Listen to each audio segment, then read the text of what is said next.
Assalamualaikum warahmatullahi wabarakatuh. Halo semuanya, salam sejahtera. Perkenalkan, nama saya Raras Purnama Dewi, beserta anggota kelompok saya ada Kesia Suciani Putri, Randina Pitupulu, dan Saukia Sopian dari kelompok 7. Pada pertemuan ke-9 kali ini, pada mata kuliah Bahasa Indonesia, kami akan mempresentasikan materi yang berjudul jenis-jenis paragraf. Jenis paragraf diperhatikan dari satuan karangan, diantaranya pertama ada paragraf pembuka yang terdapat pada awal karangan sebagai pengantar pokok pikiran penulis yang ditempatkan pada bagian pendahuluan. Yang kedua ada paragraf isi, yaitu adalah paragraf yang menguraikan pokok masalah dalam karangan, yaitu bagian isi atau bagian karangan.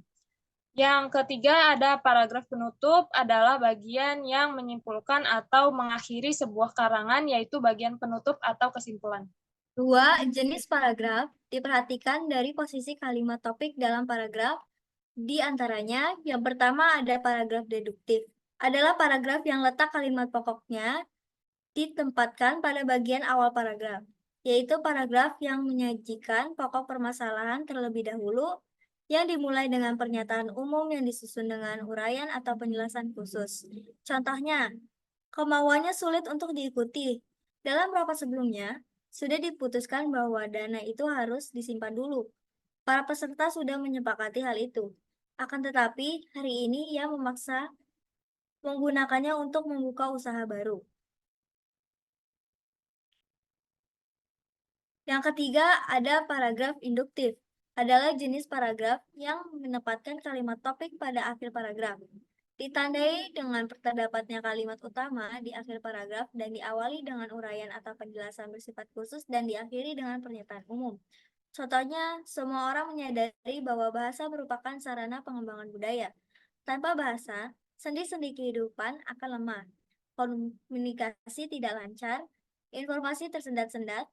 Memang bahasa merupakan alat komunikasi yang penting, efektif, dan efisien. Yang ketiga ada paragraf deduktif, induktif. Adalah jenis paragraf yang menempatkan kalimat topik pada awal dan akhir paragraf. Paragraf campuran ditandai dengan terdapatnya kalimat utama di awal dan di akhir paragraf. Kalimat pada akhir paragraf umumnya menjelaskan atau menegaskan kembali gagasan utama yang terdapat pada awal paragraf. Contohnya, semua orang menyadari bahwa bahasa merupakan sarana pengembangan budaya. Tanpa bahasa, sendi-sendi kehidupan akan lemah. Komunikasi tidak lancar, informasi tersendat-sendat. Memang, bahasa merupakan alat komunikasi yang penting, efektif, dan efisien. 3. Jenis paragraf diperhatikan dari cara atau metode pengembangan paragraf diantaranya A. Paragraf menerangkan, B. Paragraf merinci, C. Paragraf contoh, D. Paragraf buktian, E. Paragraf pertanyaan, F. Paragraf perbandingan, dan G. Paragraf sebab akibat. Setelah memperhatikan jenis-jenis paragraf dari berbagai sudut pandang, berikut ini akan dijelaskan jenis paragraf dari sudut pandang satuan karangan, yaitu paragraf pembuka, paragraf isi, dan paragraf penutup. 1. Paragraf pembuka. Paragraf pembuka adalah paragraf yang mengawali sebuah penulisan karangan dengan mengantarkan pokok masalah dalam bagian pendahuluan karangan. Hal-hal yang harus diperhatikan dalam menyusun paragraf pembuka karangan, yaitu 1. Paragraf itu berfungsi mengantar pokok masalah karangan. 2. Paragraf ini sanggup menyiapkan pikiran pembaca pada pokok masalah yang akan dijelaskan. 3. Kata-kata dalam paragraf ini hendaknya menarik perhatian pembaca sehingga mudah dipahami. D. Pokok masalah yang akan diuraikan. Dan E. Kalimat dan paragraf dalam bagian ini tidak terlalu panjang karena paragraf belum menguraikan. Bagian paragraf pembuka merupakan bagian terpenting dari sebuah tulisan. Sifatnya hanya sebagai pengantar ke bagian isi. Tetapi dari bagian inilah pembaca akan memutuskan untuk melanjutkan membaca atau menutupnya. Bagian pengantar harus menarik dan merebut perhatian pembaca. Tulislah awal yang berbeda, bervariasi dari tulisan-tulisan yang sudah ada. Hindari kalimat pembuka yang misalnya, tulisan cerita dongeng Cinderella selalu ditulis pada zaman dahulu kala hiduplah Cobalah dengan gaya berbeda. Misalnya pembuka pada cerita Cinderella ini adalah kisah tentang sepasang sepatu yang mengubah nasib seorang gadis. Contoh lain, kita bisa memulai paragraf pembuka dengan kalimat tanya. Misalnya, kesulitan apa ya yang saya alami dalam menulis ini? Topik yang menarik di awal pertemuan pertama yang ditugaskan Om Jai dalam pelatihan menulis online ini. Menarik karena saya punya kesulitan yang tidak pernah menyelesaikan tulisan saya. Kemudian yang kedua ada paragraf isi. Paragraf isi atau paragraf pengembang adalah jenis paragraf yang berfungsi menguraikan atau memperjelas pokok masalah yang akan diuraikan dalam karangan. Uraian pokok masalah dalam paragraf ini dapat disampaikan dengan berbagai metode pengembangan dan menampilkan hal-hal teknis uraian dalam karangan ilmiah. Hal-hal yang diperhatikan dalam jenis paragraf ini diantaranya, yang pertama mengemukakan pokok masalah dengan jelas dan eksplisit. Yang kedua, perlu dijaga keserasian dan kelogisan antar paragraf. Yang ketiga, pengembangan paragraf dapat menggunakan jenis paragraf ekspositoris, argumentatif, deskriptif, dan naratif. Yang keempat, memperhatikan hal-hal teknis penulisan seperti kutipan, sumber kutipan, penggunaan bagan diagram grafik kurva. Yang kelima, menyiapkan uraian pokok masalah yang disintesiskan sebagai bahan paragraf kesimpulan. Selanjutnya, paragraf isi. Paragraf ini merupakan bagian inti suatu tulisan. Bagian ini menguraikan kedalaman materi, bisa terdiri dari beberapa paragraf. Setiap paragrafnya hanya membahas satu gagasan utama dan beberapa gagasan penjelas.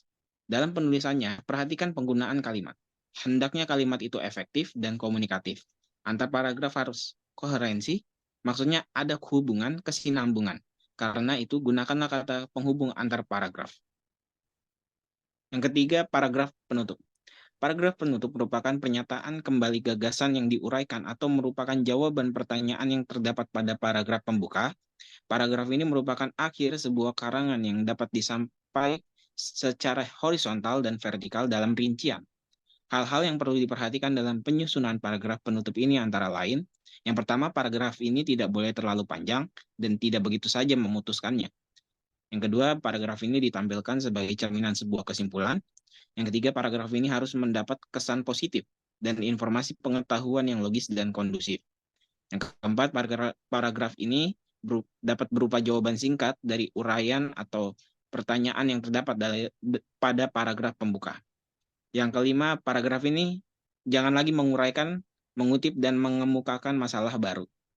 Yang keenam, berdasarkan apa yang disimpulkan dalam paragraf, penulis dapat mengajukan rekomendasi, atau yang ketujuh, usulan yang berupa saran karena keterbatasan waktu dan dana yang penulis dapatkan.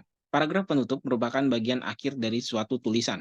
Bisa berisi penegasan ulang, ajakan, atau kesimpulan dari isi bagian inti. Contoh paragraf penutup. Ternyata menyelesaikan tulisan sebanyak 700 kata itu cukup menantang buat saya. Tetapi ini tantangan yang menarik. Semoga saya bisa mengikuti pelatihan ini sampai selesai dengan mengerjakan tugas-tugas tepat waktu dan dapat melanjutkan kebiasaan menulis saya setiap harinya. Terima kasih Om Jai dengan kesempatan belajar ini. 4. Jenis paragraf menurut sifat isinya. Berdasarkan sifat isinya, alinea dapat digolongkan atas 5 macam, yaitu eksposisi, berisi uraian atau penjelasan tentang suatu topik dengan tujuan memberi informasi. Contohnya, para pedagang daging sapi di pasar-pasar tradisional mengeluhkan dampak pemberitaan mengenai impor daging ilegal sebab hampir seminggu terakhir mereka kehilangan pembeli sampai 70%. Sebaliknya, permintaan terhadap daging ayam dan telur kini melejit, hingga harga meningkat. B. Argumentatif, bertujuan membuktikan kebenaran suatu pendapat atau kesimpulan dengan data atau fakta konsen sebagai alasan atau bukti. Dengan contohnya, sebagian anak Indonesia belum dapat menikmati kebahagiaan masa kecilnya. Pernyataan demikian pernah dikemukakan oleh seorang pakar psikologi pendidikan Soekarno 1992 bahwa anak-anak kecil di bawah umur 15 tahun sudah banyak yang dilibatkan untuk mencari nafkah oleh orang tuanya. Hal ini dapat dilibatkan masih banyaknya anak kecil yang mengamen atau mengemis di perempatan jalan atau mengais kotak sampah di TPA. Kemudian hasilnya diserahkan kepada orang tuanya untuk menopang kehidupan keluarga. Lebih-lebih sejak negeri kita terjadi krisis moneter, kecenderungan orang tua mempekerjakan anak sebagai menopang ekonomi keluarga semakin terlihat di mana-mana. C. Deskriptif, berisi gambaran mengenai suatu hal atau keadaan sehingga pembaca seolah-olah melihat, merasa, atau mendengar hal tersebut. Contoh, gadis itu menatap Doni dengan seksama. Hati Doni semakin gencar memuji gadis yang memesona di hadapannya. Ya, karena memang gadis di depannya itu sangat cantik. Rambutnya hitam lurus hingga melewati garis pinggang, matanya bersinar lembut dan begitu dalam, memberikan pijar mengesankan yang misterius. Ditambah kulitnya yang bersih, dagu lancip yang menawan, serta bibir berbelah, dia sungguh tampak sempurna. D. Persuasif, karangan ini bertujuan mempengaruhi emosi pembaca agar berbuat sesuatu. Isi paragraf ini mempromosikan sesuatu dengan cara mempengaruhi atau mengajak pembaca. Paragraf persuasif banyak dipakai dalam penulisan iklan, terutama majalah dan koran. Contohnya, dalam diri setiap bangsa Indonesia harus tertanam nilai cinta terhadap sesama manusia sebagai cerminan rasa kemanusiaan dan keadilan. Nilai-nilai tersebut diantaranya adalah mengakui dan memperlakukan manusia sesuai dengan harkat dan martabatnya, mengembangkan sikap tegang, rasa, dan nilai-nilai kemanusiaan. Sebagai sesama anggota masyarakat, kita harus mengembangkan sikap tolong-menolong dan saling mencintai. Dengan demikian, kehidupan bermasyarakat dipenuhi oleh suasana kemanusiaan dan saling mencintai. E. Naratif. Karangan ini berisi rangkaian peristiwa yang susul-menyusul, sehingga membentuk alur cerita. Karangan jenis ini sebagian besar berdasarkan imajinasi. Contohnya, jam istirahat, Aldi tengah menulis sesuatu di buku agenda sambil menikmati bekal dari rumah. Sesekali kepalanya mengadah ke langit-langit, perpustakaan, mengernyitakan kening, tersenyum dan kembali menulis. Asik sekali, seakan di ruang perpustakaan hanya ada dia. Baik, sekian dari kelompok kami. Kurang lebihnya mohon maaf. Terima kasih sudah menyimak. Wassalamualaikum warahmatullahi wabarakatuh.